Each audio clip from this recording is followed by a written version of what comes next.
Rural పరిధి శ్రీనివాసపురం గ్రామ పంచాయతీలో ఓ అపార్ట్మెంట్ నిర్మాణదారుడు దౌర్జన్యంగా రోడ్డు స్థలం ఆక్రమించి నిర్మాణం చేస్తున్నాడని, దీనిపైన జిల్లా ఉన్నతాధికారులు స్పందించి స్థానికులకు సౌకర్యవంతంగా ప్లాన్ ప్రకారం రోడ్డు మార్గాన్ని ఏర్పాట్లు చేయాలని స్థానిక నివాసితుడు పవన్ కుమార్ విజ్ఞప్తి చేశాడు. శుక్రవారం తిరుపతి ప్రెస్ క్లబ్లో విలేకరుల సమావేశంలో పవన్ కుమార్ మాట్లాడారు. శ్రీనివాసపురం గ్రామ పంచాయతీ లెక్క దాఖలా సర్వే నంబర్ 330/1లో శంకర్ రెడ్డి, ప్రసాద్ రెడ్డి అనే వ్యక్తులు పంచాయతీలోని G+3 అనుమతులు పొంది నిబంధనలకు వ్యతిరేకంగా 5 అంతస్తుల అపార్ట్మెంట్ భవనాన్ని నిర్మిస్తున్నాడని అన్నారు. అపార్ట్మెంట్ నిర్మాణం రోడ్డు ఆక్రమించి కట్టొద్దని పంచాయతీలోని ఫిర్యాదు చేస్తే వారికి నోటీస్ అంటించడానికి వెళ్లిన స్థానిక పంచాయతీ సిబ్బందిపై కూడా దురుసుగా వ్యవహరిస్తున్నాడని తెలిపారు. స్థానికులను ఇబ్బందులకు గురి చేస్తూ నిర్మాణం చేస్తున్న వారిపై కఠిన చర్యలు తీసుకోవాలని వారు డిమాండ్ చేస్తున్నారు. నవంబర్ నుండి పోరాడుతా ఉంటే 24 ఏప్రిల్కి ఒక నోటీస్ సర్వ్ చేయించాం. అప్పుడు కొద్ది రోజులు ఆపినారు.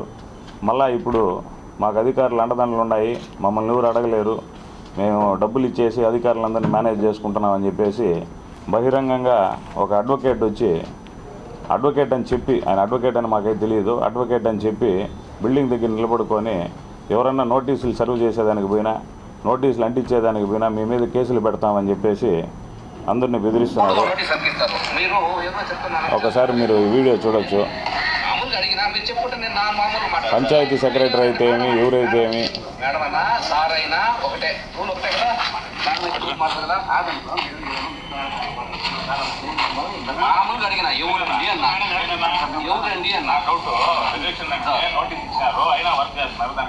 రిజెక్షన్ కాదా? వర్క్ జరిగేట మీరెవరు? ఎవరు అన్నా సమాధానం చెప్తే కరెక్ట్గా మాట్లాడతారు.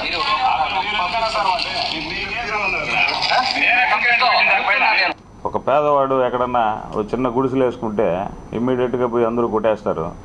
ఇంకేదన్నా ఒక చిన్న చిన్న తప్పులు ఆటో వాళ్ళు లేకపోతే ట్రాక్టర్ వాళ్ళు ఏదైనా సిగ్నల్ జంపులు ఇట్లాంటివి ఏదైనా చేసి ఇమ్మీడియట్గా ఫైన్లు ఉంటాయి.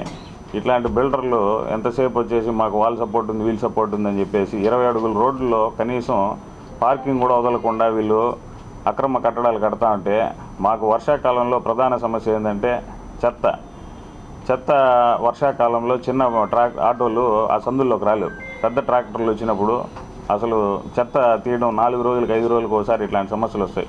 కనీసం ఒక 4 అడుగులు 5 అడుగులు వదిలేసి 10 అంతస్తులు కూడా మీరు కట్టుకుంటారంటే వదలకుండా ఎంతసేపు అధికారులని మేనేజ్ చేసుకుంటున్నారో, అధికారులను ఇన్ఫ్లుయెన్స్ చేయిస్తున్నారు. మేము ఎవరికైనా ₹1,00,000 ఇస్తే మాకు పర్మిషన్లు ఇస్తారు, 5 రోజులు మేము మేనేజ్ చేసుకుంటామని చెప్పి బెదిరిస్తున్నారు. అది మా అర్జీ అండి.